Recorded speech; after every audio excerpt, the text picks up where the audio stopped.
哦，也对。对，这样。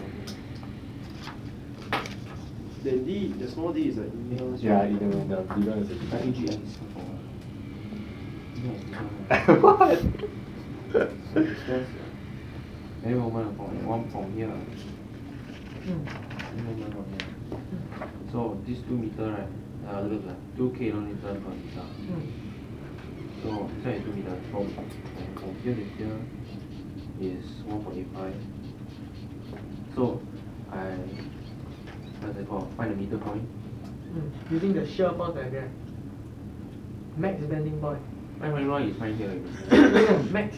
Max bending Yeah, point. max bending point. Is it find here already? No, of this whole shit. It's already there. It's tell you already. Yeah. So it's the curve is go up. Then 3 points. Yeah. Go up and So the peak is at here. Yeah, okay. No, Yeah. here. Yeah. Here, but how the hell do I know? Okay, this one is 3.7 times 2 is 3.7 times 1.85. This one is going up. Oh, how do you calculate the bending moment? For this part. Okay. So basically, like you. This one is going upwards, I know. So 你 just 你其他这边你不要看，不要看。给你放这个 1.85 这个是那个 pivot point，这是1.85对吗？1.85。所以这边有都没有这边有3.7。3.7。A1 3.7 OK。